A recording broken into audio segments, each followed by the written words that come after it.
Congratulations. You have been invited to join the Eye of the Fallen God. We believe that you may be of use to us, but be warned, membership is not just given, it is earned. You will be given 8 tasks. Failure to accomplish these tasks result in your sacrifice to the children of the static, where you will forever be consumed by the unworthy. But fear not. Success grants you wealth, power, and immortality, a chance to be one with the Eye. Your first task is to find where the Eye fell, deep in the bayous of Manchac, where the cypress grows blood red.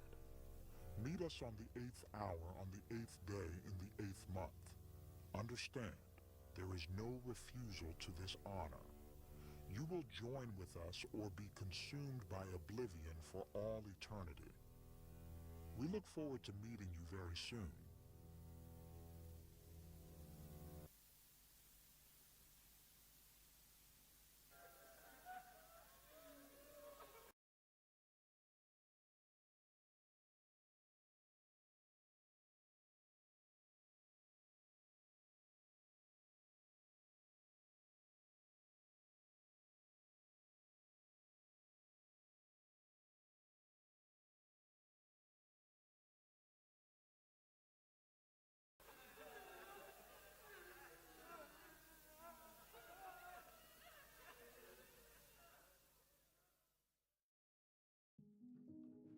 The following notes and tapes belong to Carl Summers, a reporter for the Kate's Crossing Daily Star.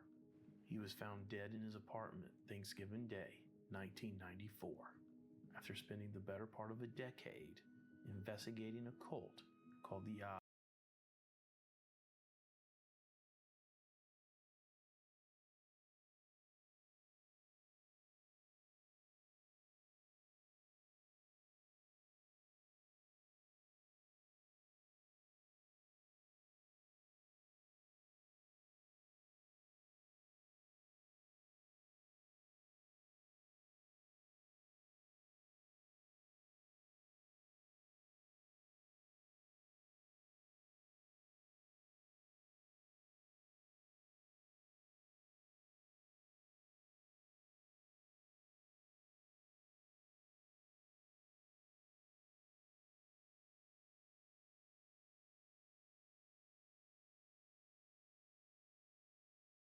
of the Fallen God. Some people believe the organization is nothing more than an urban legend. However, there are many more that believe the Eye is real and had Carl murdered. I am one of those people. I've had these tapes in my possession for 30 years, scared to do anything with them. But I'm no longer afraid. The Eye can't hurt me, not anymore. But I can hurt them. They'll never be able to hide again, not after the world sees them for what they truly are.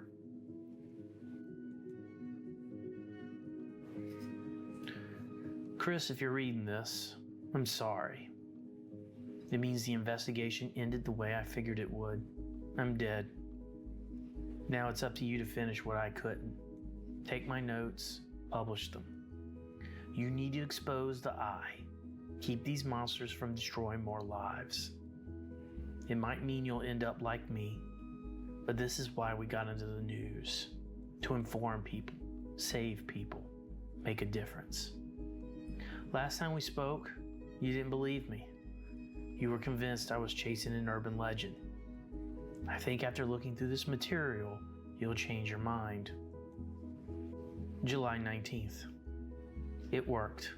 I received an invitation from the Order of the Eye. I have been trying to secure an invitation for the better part of a decade. It came through Landon Clark, the owner of the Burger Shack. I had a tip he was connected, so I made friends. Looks like it was a good tip. The invitation came in the form of a VHS tape. If you're reading these notes, then I'm sure you've seen the tape. It asked that I meet them on the 8th of August in Bayou Manchac, where the cypress trees grow red. Easy enough. Anyone from Tangipahoa can find Ruddock. A few days later, I received another tape through the mail.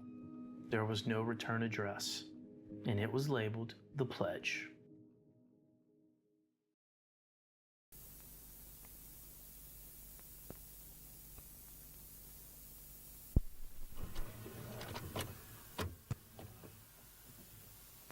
Remember the pledge. You will be required to recite it on the 8th hour of the 8th day of the 8th month. Failure will result in your sacrifice to the children of the static.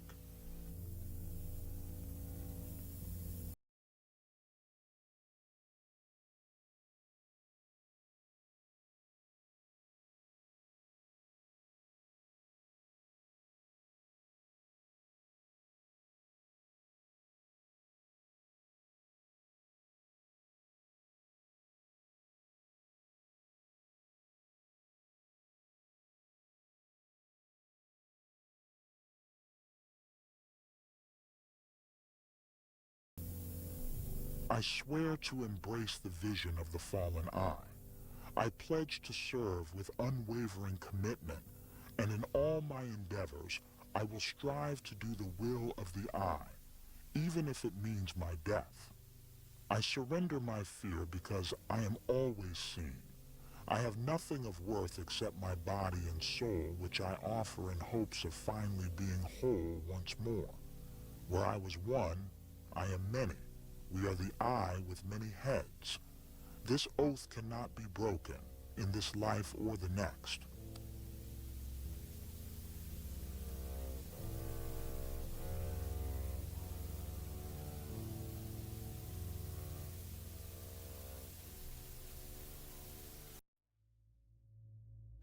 August 9th. I pulled off the Rudock exit around 7 p.m. Normally there isn't much to see, but that wasn't true this time. I noticed a dozen vehicles parked under the interstate. Someone dressed in a heavy cloak and a bright green mask that resembled a single eye came out to meet me. In my rearview mirror, I noticed two more lurking around. They asked me for my name. I gave it and was allowed to park. I have a feeling if I was someone different, this would have ended badly. I was escorted to an airboat where I was greeted by several more members of the Eye. None of them said a word, and all of them were packing heavy artillery. They brought me to a massive wooden structure in the middle of the bayou, built under the blood-red cypress trees. It resembled an enormous cabin, but built on massive pilings. Before they allowed me inside, they gave me a blank white mask. This group clearly values secrecy. Inside there were hundreds of hooded people. Each of their faces were covered by identical bright green one-eyed masks. Only 8 of us were dressed in what I would consider normal clothes and plain white masks. We were kept in the center of the great hall while the others mingled around us. None of them spoke to us, and we didn't speak to each other either. The presence of an armed escort encouraged us not to. 8 of us were to be inducted, but only 6 of us made it through. We were asked to recite the pledge one after the other. I was second, and I gave it with no trouble. The next guy and the woman at the end weren't so lucky. There were no second chances. They escorted them to an empty room located in the back of the hall. It seemed empty, save for a single television. Playing on the television was static. They placed them in the room and closed the door. I could see the room get brighter through the cracks, but the light looked dirty, almost like static. I heard them scream, but it sounded distant, far away, like it was on the television. Then there was silence. They opened the door and there was nothing. I don't know where they went or how. Maybe they dropped through the floor. Regardless, I'm pretty sure I won't see them again. More than likely, no one will see them again. After the ceremony, they explained that we were not quite members of the order yet. But this was the beginning of our journey. They handed us the next tape to be watched before our next meeting in 8 days. They placed the 6 of us back on the airboat and sent us on our way. As the cabin shrank from the distance, I could hear them celebrating.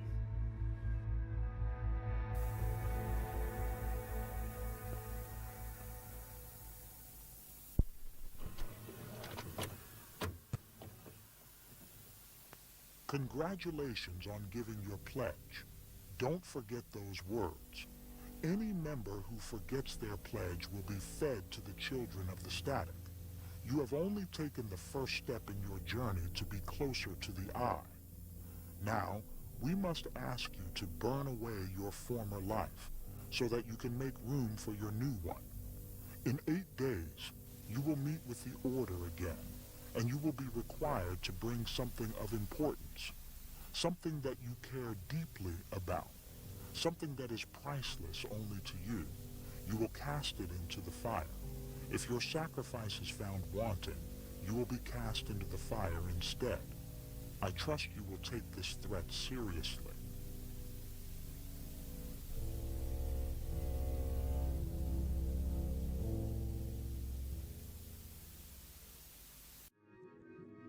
August 13th. 4 days after the oath, I received a black box through the mail. Inside was a black bow and a VHS tape. I don't know why, but this tape made me feel a little more nervous than the others. It's probably because I'm now on the inside, in their world. I'm not a full member yet, but to some degree, I am part of the Eye. Their property, I suppose. I guess that's fair. I did take their oath after all.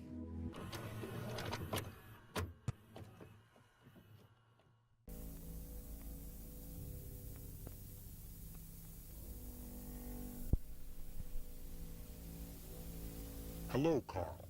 In a few days, you will be taking your next step toward a higher calling. You will be one step closer to the Eye. In 4 days, we will come and escort you to the Great Fire. Along with this tape, you should have also found a black bow. Place it on your sacrifice. Again, be sure that it is worthy of the Eye, or it will be you in the fire.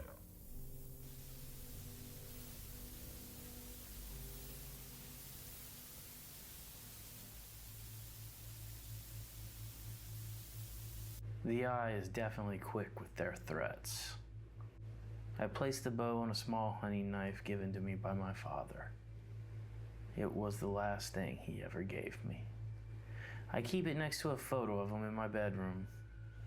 Yeah, I have many photos of Dad with the family or by myself, but it's my only picture with him and me. I couldn't be over 10 in the picture. We were at the beach. I'm wearing the biggest smile, and while he is also smiling, there seems to be a hint of sadness to him, almost like he knows that he'll be gone in a few days, found dead in his office. I was the one who found him. It was after school, and Mom was working at the hospital. We always did pizza when she had evening shifts, so I was excited when I got off the bus. I can still see the bullet wound on the right side of his face. I always thought that was strange since he was left-handed. He didn't leave a note either, or at least that's what we thought. It wasn't until Mom passed when I was cleaning out old things that I found what I thought was never written. It was folded in a book of fairy tales that he used to read to me at bedtime. The letter was addressed to me and dated March 1974. The month he died. It read, "Carl, my boy, I don't know when you might find this note. You may never see it, and maybe that might be for the better. But I feel compelled to explain what will most likely come to pass. I will be found dead. How it will happen, I'm not sure. That is for them to decide. I've made a deal with very bad people, a group that call themselves the Eye.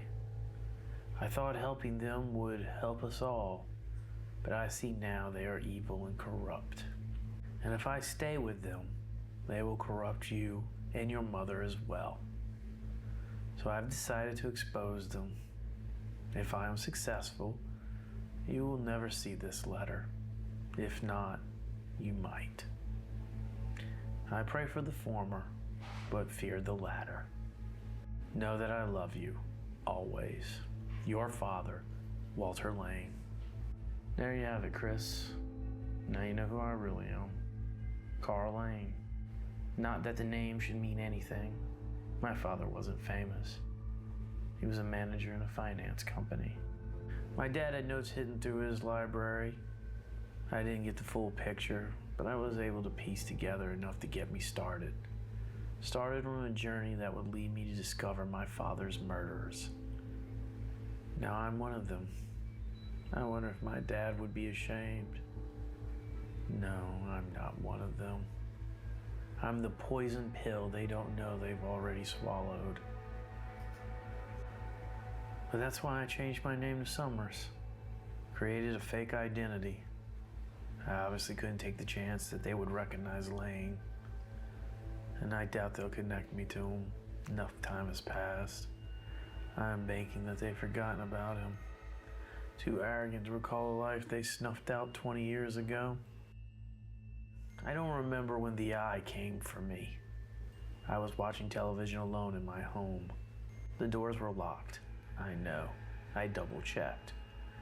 Several of them found their way into my living room. Before I questioned their abrupt appearance, everything went black. I woke up in a vast field.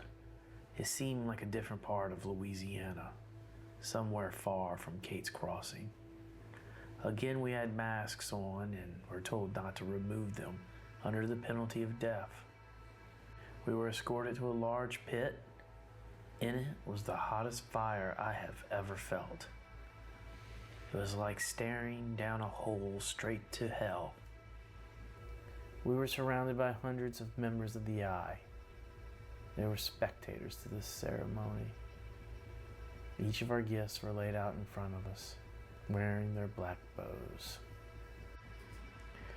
A woman in a golden one-eyed mask asked each of us to describe our gift, then toss it into the fire. I was first. I told them it was the last gift my father was able to give to me. It was hard, but I did as told and gave it to the fire. A red flame popped up like hot grease from a pan. The spectators clapped in response. I was asked to take a seat in front of them. The next guy had a watch. He said it was expensive and tossed it in. A black puff of smoke emerged from the flame as a response. The spectators started whispering. The woman shook her head and told him he was warned to take this seriously.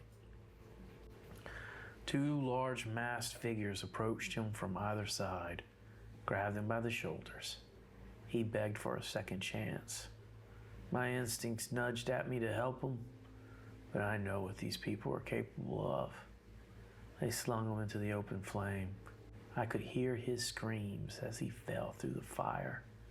A red spark popped out after his screaming ceased. The spectators clapped. Fortunately, no one else's gift was rejected. After the last was offered to the fire, everything once again went black. I woke up in my living room with another tape sticking out of the VCR.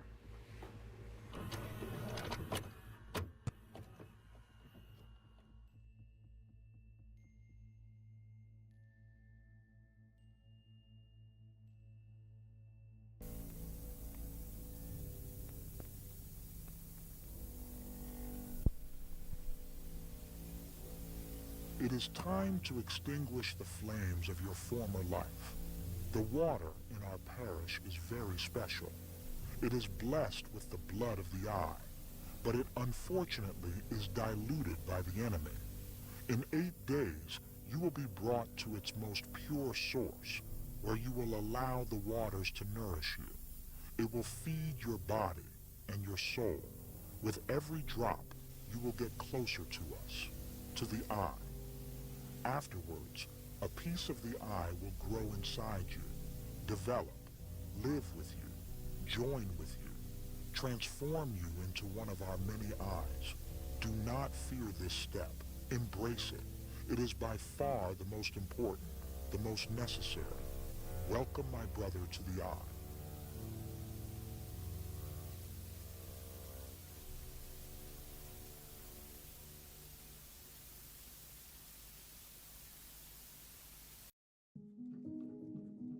August 18th. This time, when the Order of the Eye came for me, it wasn't under the cloak of darkness. I wasn't knocked out or made to wake up in some mysterious location.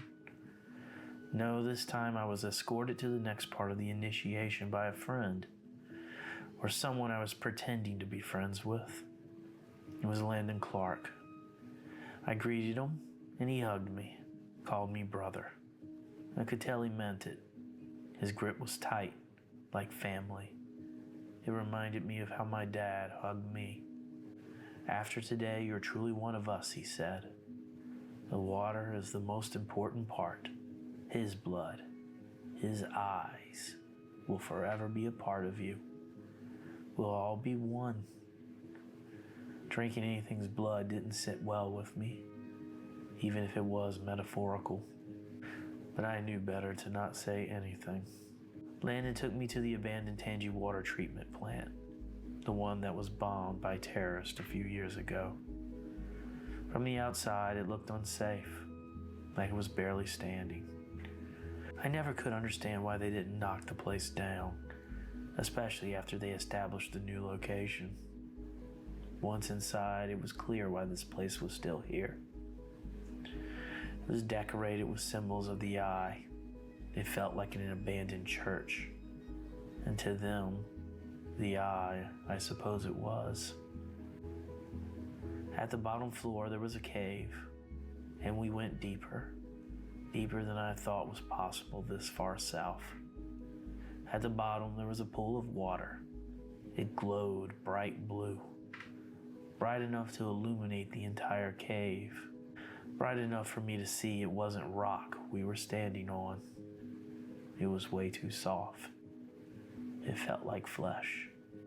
Landon grabbed the cup, filled it with the bright blue liquid, and took a sip. He then handed it to me. I didn't want to drink it, but this group clearly took their traditions and superstitions seriously. Refusal would have been the end of me.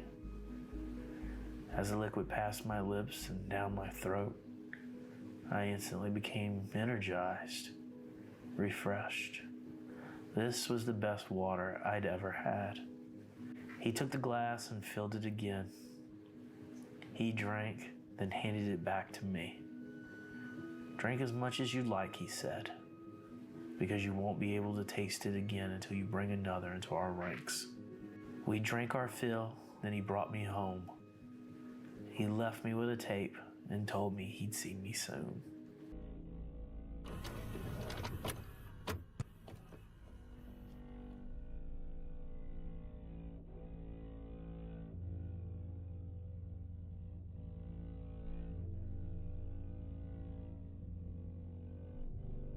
Congratulations. You are now a full member of the Eye. We are many, but you are one of the elites, one of the Eye's chosen. Many of our little Eyes are unaware they're even members, but that will never be you. Not now.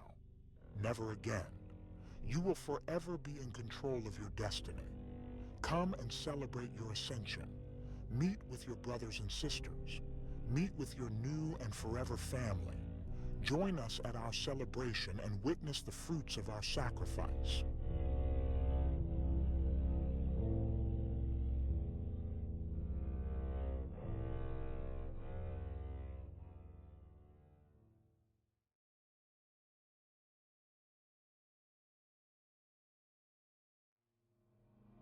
August 29th. I knew the Eye was evil, and of course they are. But they are something worse than I could have ever imagined. I thought they were just well-connected people, ruining the lives of others for their personal gain. But they are beyond that. The thing they worship is real and horrible. I know this sounds crazy, Chris, but seeing it is crazier. God help me. I wish I could wipe it from my mind. Landon picked me up at 7. I changed into a tux that he provided, and we arrived at the Royal Oak Country Club promptly at 8. There, I mingled with people from all over the world. Millionaires, senators, representatives from both national and the state level.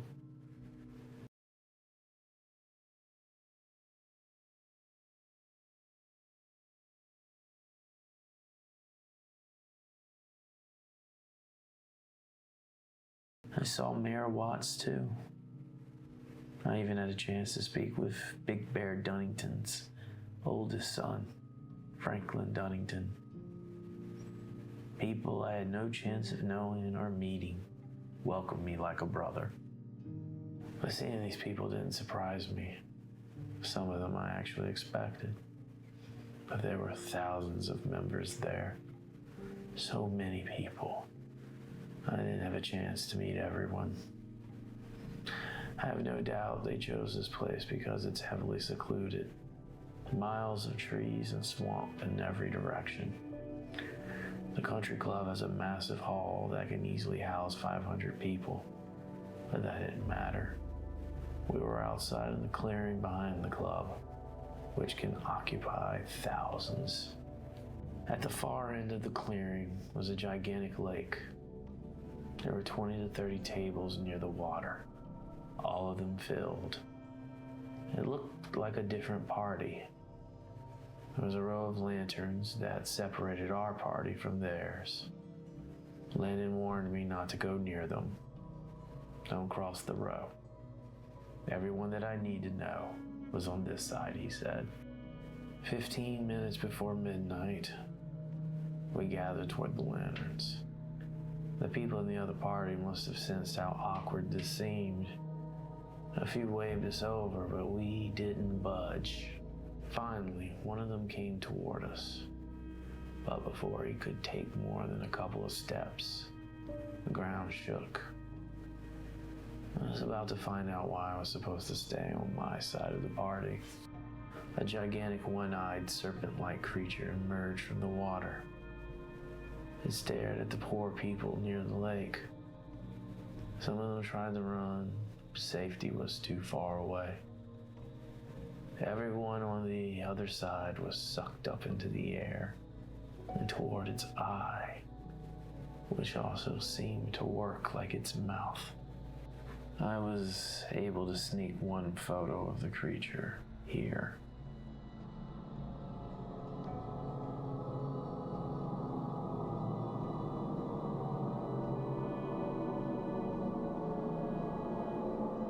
After consuming its meal, it writhed and wiggled in pain.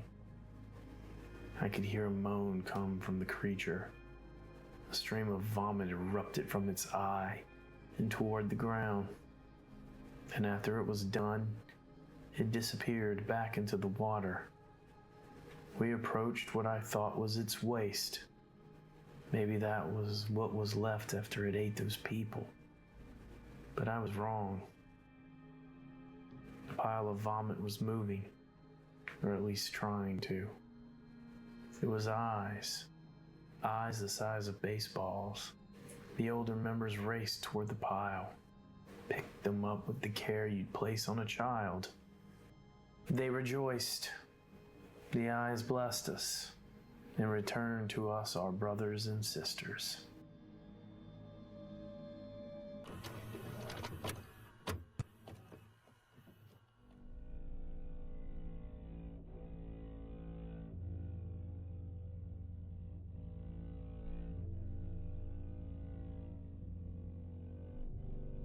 You are about to take part in what is our most important step. The eye promises us power, glory, but perhaps its most generous gift is rebirth. These eyes are loyal souls that have joined with the great eye after their first death.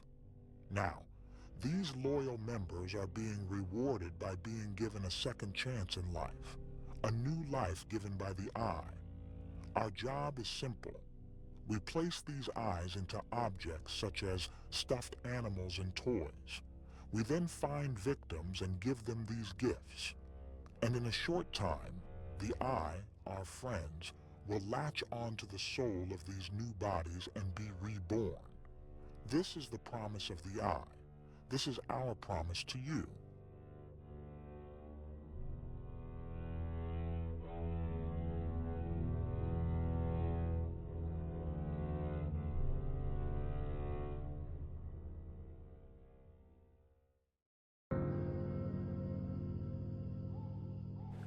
September 22nd. I spent the last 3 weeks stuffing these eyes into stuffed animals. It's disgusting. And I don't mean the act itself. I'm talking about what they're used for. Every one of these things is a potential life stolen. I can't continue this, undercover or not. I'm contributing. That makes me a monster in my book. Which means it's time. Time to end this. Time to bring it all down. Time to give my poor dad peace. I should be happy. But honestly, this is scary. Too damn scary. But I need to time this just right. I need to have the evidence ready. People aren't going to easily believe that there's an otherworldly cult controlling the world from the shadows. Hell, I doubt you believe me, Chris. No hard feelings. I struggle with it too. And I saw the damn thing. I'm sure there's an arm of this organization that will do everything possible to shut me down, make me look like a fraud, which means my life is most likely over. I have no doubt they will take this double cross seriously and personally. I don't know the where or how, but they'll come for me. One minute I'll be here, and the next I'll be gone forever. Morbid, I know, but I need to write this. I don't want you to always wonder. There has to be peace in that. At least I hope there is. When that day comes, I'm sure whatever they do, it's going to hurt. But if I hurt them just a little more than they hurt me, it'll be worth it. September 30th. I just received a tape that shook me to the core. I don't know if this means they know, but how could they know? I've been so careful. But maybe that's what they wanted me to think. They wanted me to get comfortable. But why? Why let me get this close? Why let me see their world, their deity? They were just gonna kill me.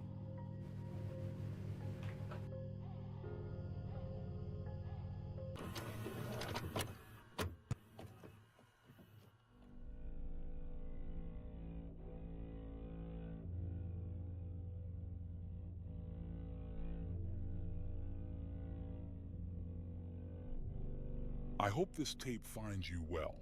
We are proud of all that you accomplished, but it is time for you to learn more, be more. On October 8th, I would like to meet you face to face. We will have dinner at the Royal Oak Country Club. Don't be afraid. It will just be me and you. I'd like to see you with my own eyes. It's been too long.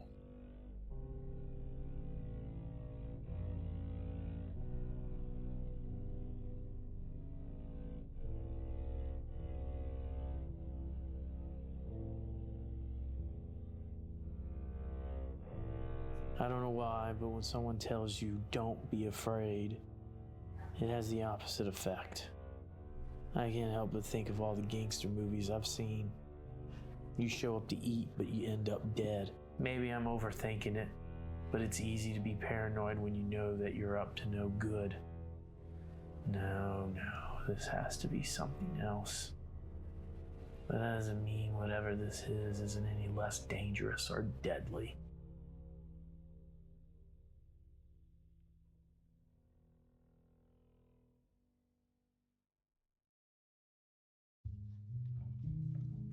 October 7th. I've heard nothing from the eye. Not a single peep. The pessimist in me thinks it might be the calm before the storm. Perhaps. In case this is the end, I'm mailing a copy of these notes to you, Chris. At least if something happens, you'll know everything up to the moment I went to the meeting at the Royal Oak. Hopefully this isn't the end. But if it is, I want to be prepared. If I don't get them, then at least I know you will. And I can die with that. October 9th. Well, that meeting was unexpected to say the least.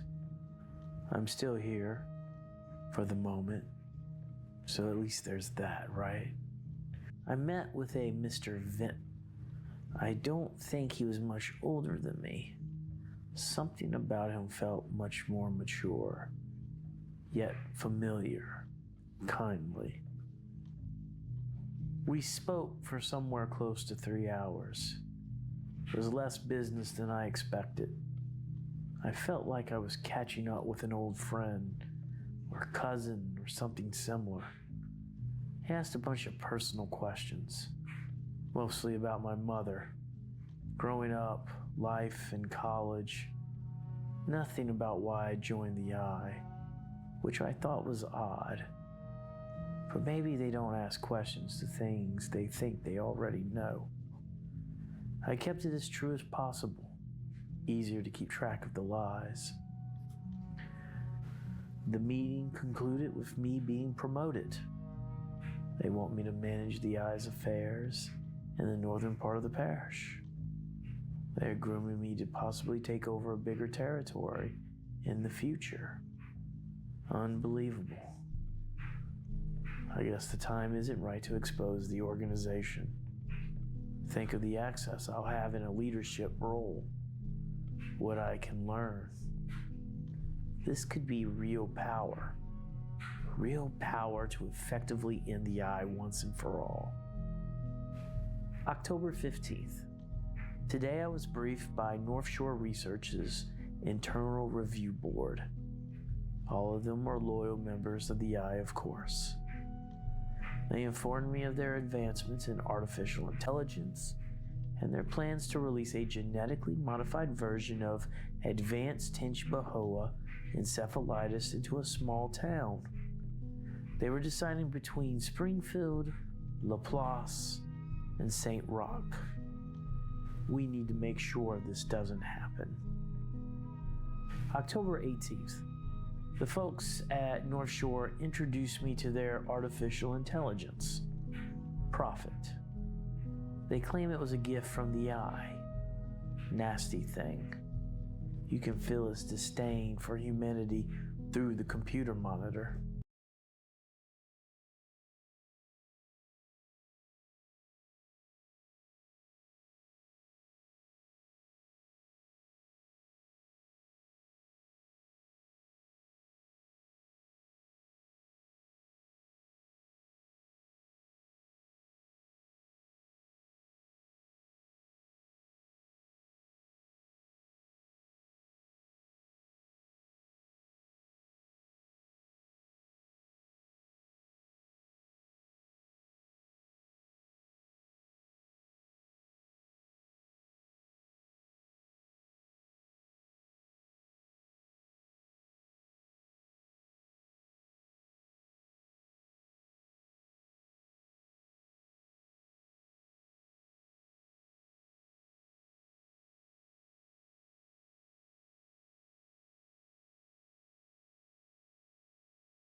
October 20th. So apparently they're aliens. Advanced tangibouencephalitis is an alien species born from the eye, and most of us are already infected to some degree, especially me. That's what I drank. That's what's in the water. It's mostly harmless until it decides not to be. But when you free it, alter it, it can be quite deadly. Or at least that's what I'm learning. November 2nd. I met Governor Edwards today. He made it clear that we had the full support of his office. I don't think I've ever felt so connected, so powerful. It's tempting to keep the office. After all, it would only cost my soul. November 9th. I was just wine and dined by a room full of state senators and representatives. All of them were asking me for favors. Me. Feels different being on the other side of things. Mr. Vint has requested another meeting for tomorrow. Wanted to see how things were going. November 10th. They know everything. They always knew. Since the beginning. God, how could I be so stupid? They know who I am, Chris. They know that my last name is really Lane. They know that I'm trying to expose them. And I'm sure you're asking how. How did they find out? Why did they let me join? The answer is ridiculously simple. Stupidly simple. Mr. Vint is Walter Lane, my dad, reborn in another body, in a body he stole. This was a lot to take, of course. He tried to ease me into it, but how the hell do you ease someone into this? He explained to me that when he died, he awoke inside the eye, inside its belly. There were thousands of others joined in its flesh. That's where he became whole for the first time. It was there he realized that he was wrong about the eye, that the eye was good, maybe the only good left in the world. And after he was resurrected, the only thing he could think to do was make sure we were together again, father and son. The organization didn't like it, but he was able to convince them I'd be useful. So here I am. God help me, he was actually excited about the thought of us spending Thanksgiving together. He tried to hug me, but I refused. I thought about nothing else but destroying the eye for so long. Give his soul a chance to rest. For my dad didn't need to rest.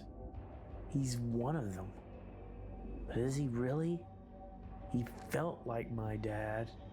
No, more like the memory of my dad. But he was more, maybe less than he was. It was his eyes. Even in the body of another person, I recognized him, but not completely. There was something extra, something evil. It was the eye. So many emotions. I felt so many things. I'd be lying if I didn't say that I wanted to embrace him in this false, stolen body. It was my dad. I felt cheated out of growing up with him for so long. And now he's right here in front of me. The eye gave me what I asked for, answered my prayers. Maybe the person he was before he died was wrong. And this version is right. Maybe this is the way. I could hug him, take my place in this organization, meet someone, and wait to live again forever. No, this is a lie. This man is a lie. This whole damn organization is a lie, and I won't fall for it. I vowed to expose everything. That's when he warned me. Warned me that if I attempted to expose the eye, hurt the organization, that my punishment would be worse than being fed to the creatures in the static. I would be rejected from everything that the eye blessed. I would be an abomination, a creature twisted by death, doomed to be trapped between life and the eye. I would be some sort of vulture, picking the remains of those I wanted to save. Again, I refused him. As I left, I heard him say, "Please." I turned to find him frowning. He looked genuinely sad. But that wasn't my dad. Not fully. It was his memories, but something was off. Not quite right. The light that made him was replaced by something else. He can threaten me with damnation all he wants. Clearly, I'm already damned, whether it's a part of the eye or not. It's just up to me to decide how. November 17th. I've been holed up in my apartment since meeting my dad.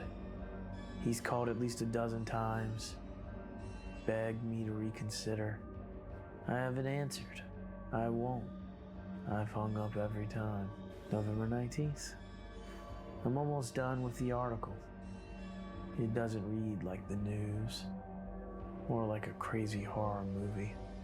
Beside the phone calls, I've had no contact from the eye. Perhaps they're nothing but empty threats. Maybe this is going to turn out to be okay after all.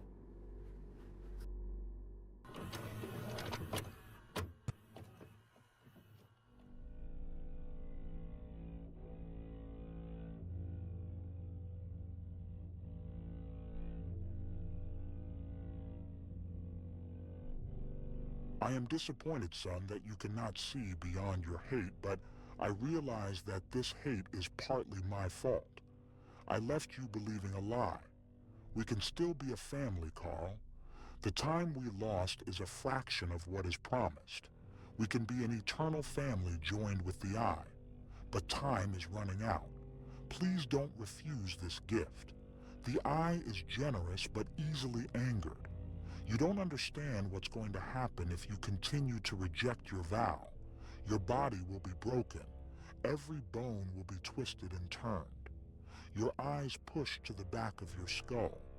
Your soul will constantly be pulled between heaven and the eye, but always denied either.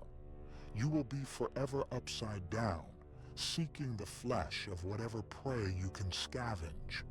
Those brief moments will be your only salvation. They will be the only time you will feel human, but they'll be short and brutal. Don't let this happen to you, son. At least speak to me one last time.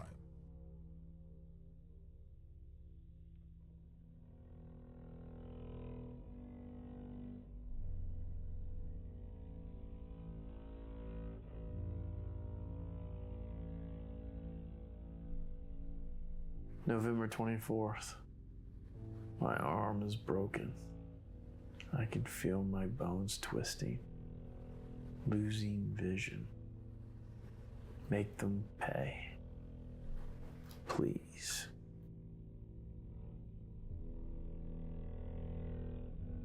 Carl was a good friend and a better man. Now he's nothing more than an urban legend. And it hurts me every time I hear someone in the neighborhood repeat that ghastly rhyme. But I fear there may be some truth to it, and he truly isn't waiting to greet me in the next life.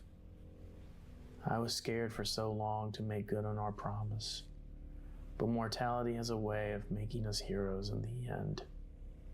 Your work is seen, and now so are they. Finally, it is time to blind the eye forever.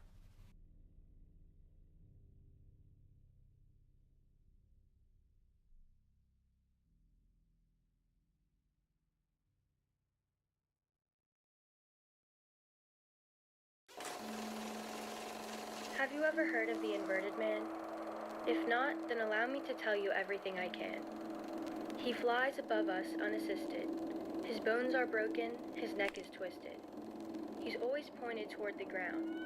In fact, everything about him is upside down. Scars and bruises cover his face. His every feature seems displaced. The creature's smile is black and broken. From his mouth, a word is never spoken. He has no eyes that you can see, but he can find you. I'm sure you would agree. Best be inside when that moment is here, because it'll be your last, just to be clear. I pray that you never see the inverted man, because I've told you everything I can.